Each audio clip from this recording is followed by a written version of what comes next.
Bharatiya Janata party प्रदेश कार्यालयामध्ये आयोजित या पत्रकार परिषदेमध्ये आपल्या सगळ्यांचं स्वागत। उभाटा गटाचे खासदार संजय राऊत यांनी आज पत्रकार परिषद घेऊन वेगवेगळे दावे प्रतिदावे करण्याचा प्रयत्न केला आहे। त्यांनी अतिशय हास्यास्पद असा दावा केला आहे की उभाटा गट आणि मनसेची जागा वाटप हे अंतिम टप्प्यात आलेली आहे। खरं तर ज्यांचा पक्षच अंतिम टप्प्यात आलाय त्यांचं जागा वाटप अंतिम टप्प्यात असलं काय किंवा पहिल्या टप्प्यात असलं का त्यांनी काही फरक पडणार नाही। मुंबई महापालिकेत टप्प्याटप्प्याने मनसेचा आणि उभाटा गटाचा कार्यक्रम करायचंय हे सर्वसामान्य मराठी माणसांनी आणि मुंबईकरांनी ठरवलंय। त्यामुळे संजयजी राऊत तुम्ही कितीही जागा वाटप अंतिम टप्प्यात आणलं तरी मुंबईकर यावेळेला टप्प्याने तुमचा कार्यक्रम करणार आहेत, कारण तुमचा पक्षच हा अंतिम टप्प्यामध्ये आलेला आहे। अशा पद्धतीचं जागा वाटप करून त्याचा काहीही उपयोग होणार नाही, कारण सर्वसामान्य मुंबईकर सर्वसामान्य मराठी माणूस हा भारतीय जनता पार्टी आणि महायुतीच्या सोबत आहेत। आदरणीय देवेंद्रजी फडणवीस यांनाच आशीर्वाद यावेळेला मुंबईकर आणि मराठी माणूस देणार हे त्यांनी ठरवलंय। त्यामुळे ज्यांचा पक्ष अंतिम टप्प्यामध्ये आलाय त्यांनी जागा वाटप केलं काय किंवा नाही केलं काय त्यांनी फार फरक पडणार नाही। तुम्ही कितीही दावे प्रतिदावे केले तरी मुंबईमध्ये भारतीय जनता पार्टी आणि महायुतीचाच महापौर बसेल याच्यामध्ये अजिबात शंका नाही। मुंबई आमचीच आहे, आमच्यात कुठलाही विसंवाद नाहीये, आता आमचं घर दोघांचं घर आहे। खरं तर मुंबई आमचीच आहे म्हणणाऱ्यांना मुंबई ही कुणाची खाजगी जहागीर नाही, मुंबई ही कुणाच्या कुटुंबाची प्रायव्हेट प्रॉपर्टी नाही, मुंबई मराठी माणसाची आहे, मुंबई इथल्या राहणाऱ्या सर्वसामान्य नागरिकांची आहे। आजपर्यंत स्वतःची जहागीर म्हणून आजपर्यंत स्वतःची खाजगी मालमत्ता असल्यासारखं मुंबईला वापरलंय। त्यांना धडा शिकवण्याचं काम यावेळेला मुंबईकर निश्चितपणे करतील, कारण आजपर्यंत तुम्ही मुंबईला लुटण्याचं काम केलंय, आजपर्यंत मुंबईला ओरडण्याचं काम ओरबडण्याचं काम तुम्ही केलंय।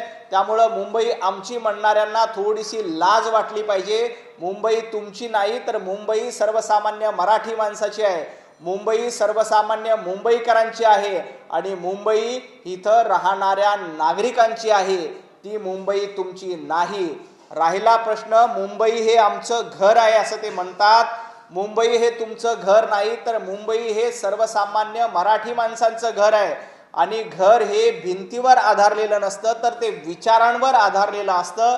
तुमच्याकडे ना विचार आहेत ना तुमच्याकडे आचार आहेत। त्यामुळं ज्यांचे विचार नसतात त्यांनी कितीही घराच्या गप्पा केल्या कितीही एकोपाच्या गप्पा केल्या तरी त्याचा उपयोग होणार नाही, कारण विचार तुम्ही सोडून दिलेले आहेत। घर हे नुसत्या भिंतीवर कधीच उभं राहत नाही। वंदनीय हिंदू हृदय सम्राट बाळासाहेब ठाकरे यांनी हे विचारावर शिवसेना उभी केली होती। तुम्ही विचार पायदळी तुडवले आणि काँग्रेसच्या दावणीला जाऊन आपला पक्ष बांधला। तुम्ही विचारांची हत्या केली आणि काँग्रेसच्या राष्ट्रवादीच्या शेजारी जाऊन तुम्ही बसलात। त्यामुळे ज्यांनी विचारांची हत्या केली त्यांना घराची भाषा बोलणं शोभत नाही, त्यांना ज्यांच्यामध्ये विसंवाद आहे त्यांना संवादाची भाषा शोभत नाही। खरं तर जे सरकार जनतेच्या आशीर्वादातून जन्माला आलेलं आहे त्याला टेस्ट ट्यूब बेबी म्हणणं म्हणजे हास्यास्पद आहे। ज्यांनी घरामध्ये बसून फेसबुक लाईव्ह केलं होतं ते खरे टेस्ट ट्यूब बेबी आहेत। ज्यांच्या सरकारची प्रेग्नन्सी ही घरामध्ये झाली होती आणि फेसबुक लाईव्हच्या माध्यमातून ज्यांनी आपलं सरकार चालवलं होतं, फेसबुक लाईव्हच्या माध्यमातून ज्यांनी ज्या सरकारचं संगोपन केलं होतं अशांनी इतरांना टेस्ट ट्यूब बेबी म्हणू नये। भारतीय जनता पार्टी एकनाथजी शिंदे आणि अजितदादा यांचं सरकार हे जनतेच्या आशीर्वादातून जन्माला आलेलं आहे। त्यामुळं हे टेस्ट ट्यूब बेबी नाही तर हे जनतेचं लाडकं सरकार आहे, हे जनतेचं लाडकं मूल आहे, लाडकं बाळ आहे। हे संजय राऊत विसरलेले आहेत, कारण या सरकारला 2/3 बहुमतांनी जनतेनं निवडून दिलंय। संजय राऊत तुम्ही टेस्ट ट्यूब बेबी आहात आणि तुमचा पक्ष आता टेस्ट ट्यूब बेबी झालेला आहे। तुम्ही 90 जागा लढल्यात, 90 पैकी फक्त 20 जागा ज्यांच्या आल्यात ते खऱ्या अर्थानं बेबी असतात। त्यामुळे बेबी संजय राऊत यांनी इतरांवर टीका करू नये।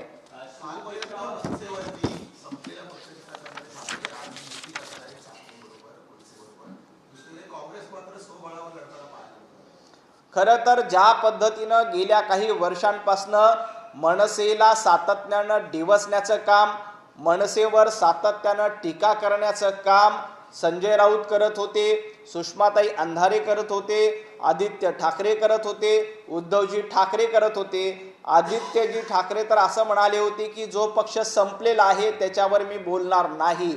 सुषमाताई अंधारे असं म्हणाल्या होत्या, Raj Thackeray you are not my time.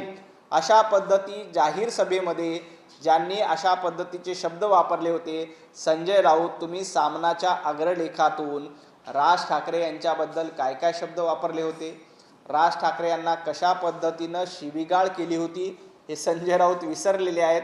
पण नियतीचा खेळ असा असतो की त्या संजय राऊतांना शिवतीर्थावर जावं लागतं, राज ठाकरे यांचे उंबरठे झिजवावे लागतात, कारण त्यांच्यासाठी ती अस्तित्वाची लढाई आहे. संजय राऊत कितीही म्हणत असतील तरी हे विचारांची लढाई आहे, तर ही विचारांची लढाई नाही, तर ही खुर्चीसाठीची लढाई आहे. खुर्ची मिळावी याचसाठी उद्धवजी ठाकरे राज ठाकरे यांना सोबत घेत आहेत. माझी राज ठाकरे यांना देखील विनंती आहे की उद्धवजी ठाकरे यांचा स्वभाव वापरा आणि फेकून द्या अशाच पद्धतीनं आहे. उद्धवजी ठाकरे हे पार्टीमध्ये खंजीर खुपसण्यामध्ये अतिशय एक्सपर्ट आहेत. 2019ला भारतीय जनता पार्टीसोबत त्यांनी युती केली, आमच्यासोबत युतीमध्ये लढले आणि ऐन वेळेला मुख्यमंत्री पदासाठी भारतीय जनता पार्टीच्या पाठीत खंजीर खुपसला आणि काँग्रेस राष्ट्रवादीसोबत जाऊन बसले. राज ठाकरे यांनी देखील सावध राहिलं पाहिजे. उद्या तुमच्या पाठीमध्ये खंजीर खुपसण्यासाठी देखील उद्धवजी आणि संजय राऊत मागे पुढे पाहणार नाहीत. याआधी 2008 मध्ये राज ठाकरे यांच्या पाठीत खंजीर खुपसून त्यांना घराबाहेर काढण्याचं काम उभाटा गटानं संजय राऊत आणि उद्धवजी ठाकरे यांनी केलं होतं. याचा विसर मनसेला आणि राज ठाकरे यांना नक्कीच पडला नसेल.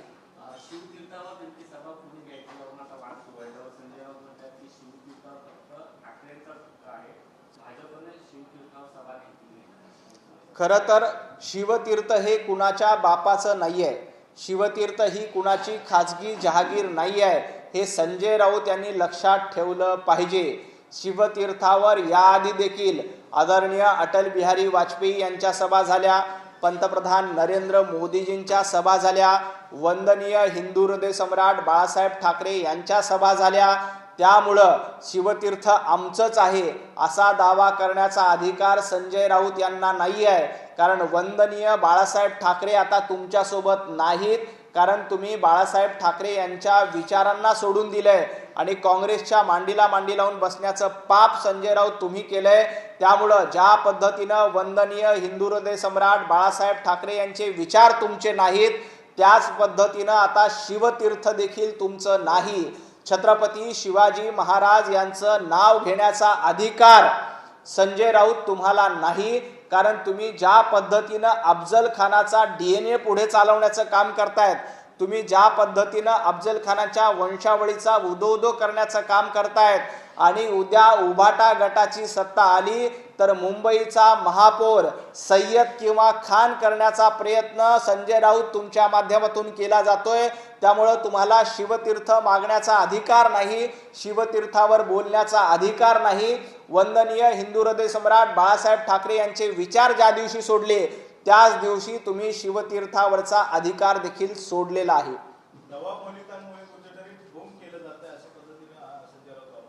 खरं तर नवाब मलिक यांच्याबद्दल आमची अतिशय स्पष्ट भूमिका आहे.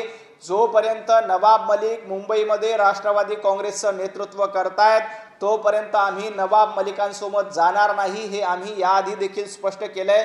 त्यामुळं मुंबईमध्ये कुठेही राष्ट्रवादी काँग्रेस यांच्यासोबत युती करण्याचा, आघाडी करण्याचा प्रश्नच नाही. शिवसेना ही डुप्लिकेट अमित शहा यांनी हे लादलेलं लग्न आहे असं त्यांनी ते टीका केली. खरं तर आता संजय राऊत स्वतः डुप्लिकेट आहेत. ज्या काँग्रेस सोबत जाऊन तुम्ही बसलात, ज्या सोनिया गांधींच्या चरणी जाऊन लीन झालात, त्यावेळेला तुम्ही स्वतःचा उभाटा गट डुप्लिकेट केलाय. तुमचं अस्तित्व अतिशय संपलेलं आहे आणि हे लादलेलं लग्न नाही, हे जनतेच्या आशीर्वादावर निवडून आलेलं सरकार आहे. या सरकारची मुहूर्तमेढ आणि या सरकारची लगीनगाठ ही संजय राऊत तुम्ही बांधलेली नाही, या सरकारची लगीनगाठ ही जनतेने बांधलेली आहे. 11 कोटी जनतेच्या आशीर्वादानं 240 आमदार निवडून आले, त्याच्यानंतर हे सरकार आलंय. भारतीय जनता पार्टीला 137 आमदारांनी पाठिंबा दिलाय. भारतीय जनता पार्टीचे 137 आमदार आहेत. त्यामुळं हे लादलेलं लग्न नाही, तर जनतेच्या मनातलं लग्न आहे, हे संजय राऊत यांनी लक्षात ठेवावं. आता संजय राऊत लग्नाचीच भाषा करतायत, तर संजय राऊत तुम्ही काँग्रेस बरोबर का घटस्फोट घेतला, काँग्रेस सोबत का फारकत घेतली, हे जरा सांगावं. आणि तुमचं जे काँग्रेस सोबत लागलेलं लग्न होतं, ते लग्न रीतसर लागलेलं होतं की जो बाहेर खालीपणा करून लावलेलं लग्न होतं, हे जरा संजय राऊत यांनी लग्नाच्याच भाषेत महाराष्ट्राला सांगावं. निवडणूक आयोगावर पुन्हा एकदा संजय राऊतांनी निशाणा साधलेला पाहायला मिळतो. दुसरीकडे पक्षबंदी कायदा आहे त्याच्यावर देखील टीका करताना पाहायला. खरं तर निवडणूक आयोगाबद्दल हरामखोर असा शब्द संजय राऊत यांनी आज वापरला. संजय राऊतजी, हरामखोर हा शब्द तुम्हाला वापरायचा असेल तर तो उभाटा गटाबद्दल वापरला पाहिजे.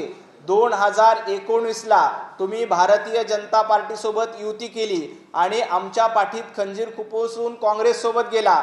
मग निवडणूक आयोगाची हीच व्याख्या तुम्हाला वापरायची असेल तर हरामखोर शब्द हा उभाटा गटाला आणि संजय राऊत यांना स्वतःला लागू पडतो. कारण त्यांनी महायुती सोबत आघाडी युती केलेली असताना 2019 मध्ये काँग्रेसच्या मांडीला मांडी लावून बसले होते. तेव्हा सगळं काही योग्य होतं. तुम्ही आमच्यासोबत निवडणूक लढता आणि सत्तेसाठी मात्र काँग्रेस सोबत आणि राष्ट्रवादी सोबत जाता, त्याला हरामखोरगिरीपणा म्हणतात. आणि महाराष्ट्राने ही तुमची हरामखोरीगिरी बघितली, म्हणूनच 90 पैकी फक्त 20 जागा तुमच्या निवडून आल्या, बाकी सगळीकडे तुमचा पराभव झालेला आहे. त्यामुळं अशा पद्धतीचा हरामखोर शब्द संजय राऊत यांनी वापरू नये. तो वापरलाच तो संजय राऊत आणि उभाटा गटालाच लागू होतो. 19 डिसेंबर संदर्भामध्ये पृथ्वीराज चव्हाणांनी जे वक्तव्य केलं होतं त्यावर आता पुन्हा एकदा संजय राऊतांनी देखील वक्तव्य केलेलं पाहायला मिळतं. खरं तर याआधी देखील संजय राऊतांनी अनेक भाकीत वर्तवली होती. त्यांनी असं सांगितलं होतं की हे सरकार 2 महिन्यामध्ये पडणार, हे सरकार 4 महिन्यामध्ये पडणार, राहुल गांधी देशाचे पंतप्रधान होणार, हे शपथपत्रावर लिहून द्यायला संजय राऊत तयार होते. उद्धवजी ठाकरे पुन्हा मुख्यमंत्री होणार असा दावा देखील संजय राऊतांनी केला. परंतु आजपर्यंत सामनामध्ये लिहिलेला एकही शब्द खरा ठरला नाही आणि संजय राऊत यांचा एकही दावा खरा ठरला नाही. त्यामुळे 19 डिसेंबरचा दावा देखील फोल ठरणार आहे. माणिकराव कोकाटे यांच्या अडचणी पुन्हा एकदा वाढलेल्या पाहायला मिळतं. माणिकराव कोकाटे यांना जिल्हा कोर्टाने आयची शिक्षा सुनावलेली आहे. त्यामुळे आता परत मंत्रिमंडळातून एक मंत्र्यांची विकेट पडेल असं म्हणतो. या सगळ्या प्रकरणामध्ये मंत्रिमंडळामध्ये कोणाला ठेवायचं कोणाला नाही ठेवायचं हा संपूर्ण अधिकार आदरणीय मुख्यमंत्री देवेंद्रजी फडणवीस यांच्याकडे आहे. या प्रकरणामध्ये जे काही झालं असेल त्याची सत्यता तपासली जाईल आणि या प्रकरणामध्ये जर का काही चुकीचं असेल तर निश्चितपणे कारवाई केली जाईल. अंबरनाथमध्ये पाहायला गेलं तर भाजपचे जे उमेदवार आहेत त्यांच्या कार्यालयावर काल रात्री गोळीबार झालेला आहे. 4 राऊंड फायर केलेले आहेत. मुख्यमंत्री भाजपचे असतानाही अशा प्रकारे राऊंड फायर होत आहेत. काय नाही, या प्रकरणामध्ये पोलीस पूर्ण चौकशी करतायत. पोलिसांनी पूर्ण माहिती घेतली. स्वतः गृहमंत्री देखील, मुख्यमंत्री असलेले देवेंद्रजी फडणवीस देखील या पूर्ण प्रकरणावर लक्ष ठेवून आहेत. जे काही चुकीचं असेल त्याच्यावर कारवाई केली जाईल. आणि या अंबरनाथमध्ये मुख्यमंत्र्यांची सभा देखील आहे. चूक उत्तर दिलं नाही का हल्ला करण्याचं? निश्चितपणे देवेंद्रजी फडणवीस यांची आज अंबरनाथमध्ये नगरपालिका आणि नगरपंचायत निवडणुकीसाठी संध्याकाळी 7 वाजता सभा आहे. त्या सभेमध्ये अशा पद्धतीनं जो कोणी गुंडगिरी करणार असेल त्याच्यावर निश्चितपणे ते उत्तर देतील. पोलीस देखील जे कोणी गुंडगिरी करणार असतील त्यांना सोडणार नाहीत. कारण इथं कायद्याचं राज्य आहे, देवाभाऊंचं राज्य आहे. देवाचा न्याय निश्चितपणे मिळणार हे लक्षात ठेवावं. प्रज्ञा सातव आहेत काँग्रेसच्या विद्यमान विधान परिषद आमदार आहेत. त्या भाजपमध्ये प्रवेश करणार असल्याची माहिती सुद्धा येते. हा पक्ष प्रवेश केलेला आहे. काँग्रेसमधून आतापर्यंत माजी आमदारांनी पदाधिकारी झाले, मात्र आता विद्यमान आमदार देखील काँग्रेसची साथ सोडताना पाहायला मिळतात. भाजपच्या वाटेवर नेमकं काय कारण? प्रज्ञाताई यांच्याबद्दलची बातमी मला तुमच्याकडनंच कळाली. मी याबद्दल सविस्तर माहिती घेतो. परंतु गेल्या काही दिवसापासून सातत्यानं काँग्रेसचे अनेक लोक त्यांना सोडचिठ्ठी देत आहेत. त्यांना माहिती आहे की राहुल गांधींचं नेतृत्व चालणार नाही. हर्षवर्धन सपकाळ ज्या पद्धतीनं बाष्कळ बडबड गेल्या काही दिवसापासून महाराष्ट्रामध्ये करतायत, त्यामुळे काँग्रेसचे अनेक लोक वैतागलेले आहेत. काँग्रेसचे आमदार देखील वैतागलेले आहेत, कारण हर्षवर्धन सपकाळ यांचं नेतृत्व काँग्रेसच्या लोकांना मान्य नाही, राहुल गांधी यांचं नेतृत्व काँग्रेसच्या लोकांना मान्य नाही। त्यामुळे अनेक आमदार, अनेक पदाधिकारी सातत्यानं काँग्रेसमधनं भारतीय जनता पार्टीमध्ये येत आहेत। जे कोणी येत असतील त्यांचं आम्ही निश्चितपणे स्वागत करू, परंतु प्रज्ञाताईबद्दल मला आज तरी माहिती नाही। अंबादास दानवे यांच्याकडनं ट्विट करण्यात आलेला आहे। धाराशिवच्या उमरगानंतर सादर आहे शिंदे काँग्रेस युतीचे नवे पर्व, द मुरुड फाईल्स। शिंदेचे अंतुलेनाथ आणि बाण पंजा एकत्र येणार आहेत आणि बाळासाहेबांचे विचार कुठेतरी खुंटीऐवजी समुद्रात टाकलेत का, अशा प्रकारचा प्रश्न त्यांनी एकनाथ शिंदे यांना उपस्थित केला आहे। मुरुड फाईल्स बद्दल बोलण्याऐवजी अंबादासजी दानवे यांनी दानवे फाईल्स बद्दल बोललं पाहिजे। तुमच्या छत्रपती संभाजीनगरमध्ये आज काय अवस्था आहे, तुम्हाला पुन्हा एकदा आमदारकी मिळणार आहे का, याबद्दलचा विचार अंबादासजी दानवे तुम्ही करा। गेल्या काही दिवसांपासून संजय राऊत यांची जागा घेण्याचा प्रयत्न अंबादासजी दानवे करतायत।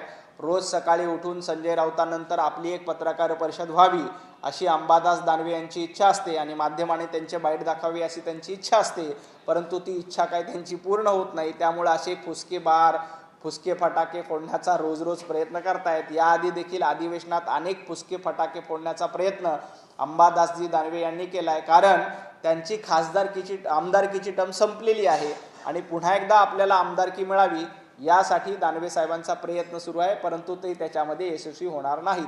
वसई विरारमध्ये भाजपची गणतूक करताना बहुजन विकास आघाडी आता काँग्रेस आणि महाविकास आघाडीबरोबर आघाडी करण्याचा प्रयत्न करत आहे। भाजपला रोखण्यासाठी आता इथले विरोधी पक्ष आहेत ते एकवटताना पाहायला मिळत आहे। कितीही झुंडीनं आले, कसेही आले तर त्याचा काहीही फरक पडणार नाही।